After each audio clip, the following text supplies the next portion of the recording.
अति गरीब हो उसको समूह में जोड़ना है। संपन्न उसको कहते हैं जिसके पास गाड़ी हो, बंगला हो, खेती बाड़ी का ज़्यादा हो, व्यापार करने वाले उसके घर में सदस्य हैं, उसका काम धंधा चल रहा है। उनको आंखों से हम लोग जो ICRT दीदी हैं गांव गांव गली गली पहले तो क्षेत्र का मुआयना करती हैं। प्रधान जी से पूछा जाता है कि आपके क्षेत्र में किस दिशा में कौन सा क्षेत्र पड़ता है, किस दिशा में कौन सा क्षेत्र पड़ता है, और आशा आंगनबाड़ी दीदी से संपर्क करती हैं कि आपके यहाँ कितनी आबादी है।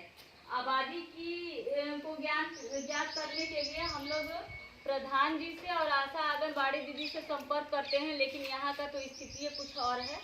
तो यहाँ हम जमीन पे खुद चलकर और इस डुमरी ग्राम पंचायत का मुआयना किए और देखे जाने और उसका सर्वे भी कुछ हद तक किया है। जो संपन्न दीदियां हैं उनका सर्वे नहीं किया है।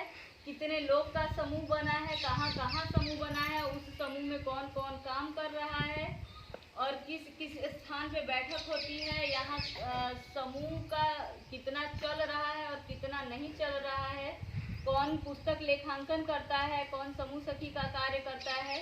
यहाँ तक कि समूह सखी दीदी भी हमसे यहाँ आए 2 दिन हो गया, परीक्षा बता रही थी कि हमारा परीक्षा देना है।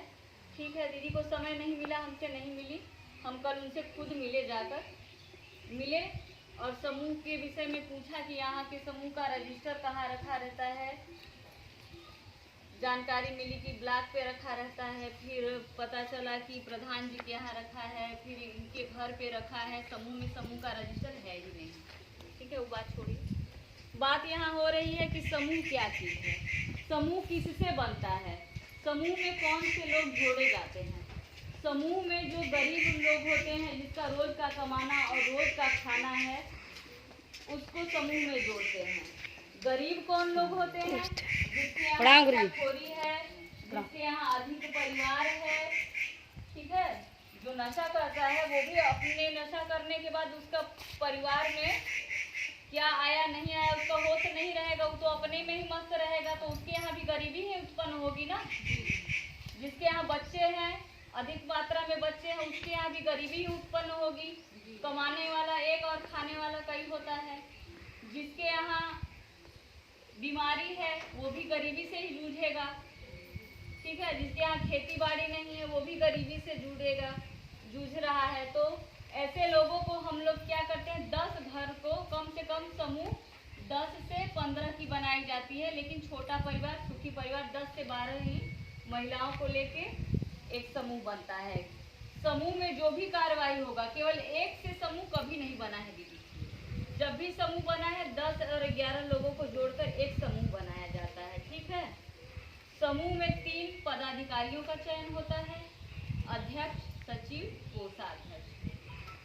बाकी सदस्य 2-2 वर्ष बाद पदाधिकारियों का बदलाव होता रहता है। जब समूह का बैठक होता है तो अध्यक्ष का काम होता है समूह की बैठक को बुलाना, समूह की दीदियों का देख रेख करना, समूह में वो आई हैं उनको क्या उचित है अनुचित उनको सलाह देने का। जैसे ग्राम प्रधान जी लोग सुविधा असुविधा का ध्यान देते हैं, इसका अध्यक्ष दीदी ध्यान देती है। और जो सचिव दीदी होती है वह पुस्तक का लेखांकन करेगी।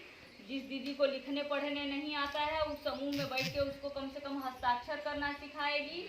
और जितना पासबुक पे 10-10 रुपए का बचत होता है, व्यक्तिगत पासबुक एक छोटा सा मिलता है आप लोगों को। अगर आपके ऋण भी आपने लिया हुआ है, बेशक 500 का लिए हैं चाहे 1000 का लिए हैं, उस व्यक्तिगत पासबुक में अपना हिसाब किताब अपने हाथ सब लोग बैठक में आए और अपना पासबुक लेकर आती हैं।